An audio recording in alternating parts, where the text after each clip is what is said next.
বাজারে আলুর দাম ঊর্ধ্বমুখী, তাই সাধারণ মানুষের কথা চিন্তা করেই আজ উত্তর চব্বিশ পরগনা জেলার বারাসাত 1 নম্বর ব্লকের দত্তপুকুর 2 নম্বর গ্রাম পঞ্চায়েতের অন্তর্গত দত্তপুকুর হাট সংলগ্ন 35 নম্বর জাতীয় সড়কের পাশে শতদল মহিলা সংঘ বহুমুখী প্রাথমিক সমবায় সমিতি লিমিটেডের ব্যবস্থাপনায় সরকারিভাবে অনুমোদিত ন্যায্য মূল্য আলু বিক্রয় ক্যাম্প করা হয়।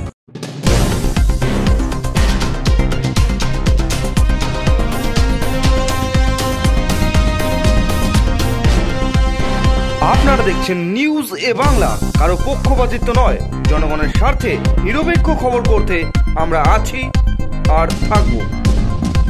এই প্রসঙ্গে শতদল মহিলা সংঘ বহুমুখী প্রাথমিক সমবায় সমিতি লিমিটেডের সভানেত্রী প্রিয়াঙ্কা হালদার বিকেল 5:30 নাগাদ জানিয়েছেন, বাজারে আলুর দাম অনেক বেড়ে গেছে, তাই সাধারণ মানুষ যাতে কম দামে আলু কিনতে পারে সেই কারণেই এই উদ্যোগ নেওয়া হয়েছে। পাশাপাশি তিনি আরও জানিয়েছেন, আজ সকাল 9টা-10টা নাগাদ প্রায় 250 কেজি আলু নিয়ে শুরু হয় এই ক্যাম্প। 2 কেজি করে আলাদা আলাদা প্যাকেট করা হয়েছিল আলুর। যতক্ষণ না এই প্যাকেট শেষ হচ্ছে ততক্ষণ চলবে এই ক্যাম্প। পাশাপাশি এই ক্যাম্পের ফলে বাজারে আলুর দাম নিয়ন্ত্রণে আসবে বলে আশাবাদী তিনি। মূল উদ্দেশ্য যে আলুর দাম তো বাজারে অনেক বেড়ে গেছে, এবার এটা যেন কম দামে কিছু সাধারণ মানুষ এটা নিতে পারে, সেটাই আমাদের মূল উদ্দেশ্য। আলু তো বাজারেও বিক্রি হচ্ছে, সেক্ষেত্রে এখান থেকে ন্যায্য মূল্যে অনেকটা কম দামে এখানে নিতে পারবে। যেহেতু আলুর দাম এখন 40 টাকা, আমরা এখানে চন্দ্রমুখী আলু দিচ্ছি 35 টাকা করে, আর জ্যোতি আলু দিচ্ছি আমরা এখানে 30 টাকা করে, কিন্তু বাজারে এটা 35 টাকা কি 32 টাকা বা 40 টাকা করে বিক্রি হবে। এটা আমাদের শুরু হয়েছে সকাল 9টা-10টা থেকে শুরু হয়েছে, আর এখনো পর্যন্ত কন্টিনিউ চলছে।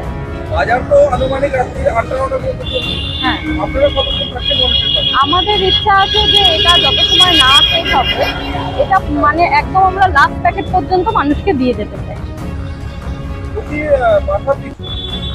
কত কেজি করে আলু এখান থেকে নিতে পারবে? এখানে আমরা 2 কেজি করে একটা করে প্যাকেট করেছি। এবার মানুষ যদি চান সেটা 2 কেজি থেকে শুরু করে 10 কেজি, 15 কেজি বা 4 কেজি, 5 কেজি যা হোক নিতে পারবে।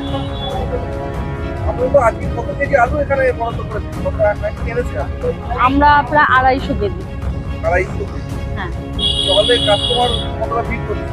আমাদের খুবই ভিড় হয়েছে, ভালোই ভিড় হয়েছে, কেননা প্রথমে আমরা নিয়ে এসেছিলাম 4 বস্তা মতো নিয়ে এসেছিলাম, তারপরে আমরা আবার 2 বস্তা এনে রেখেছি, তা আমাদের 5 বস্তা মোটামুটি বিক্রি হয়ে গেছে, এখন 1 বস্তা আছে।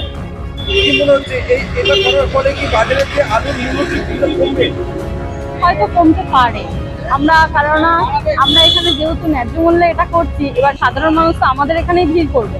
এবার সেটা দেখে যদি বাজারে যে সমস্ত ব্যবসায়ীরা আছেন তারা যদি এখন মনে করেন যে না আমরা তাহলে কম করে তাহলে বিক্রি করি, এখন দেখা যাক কি হয়।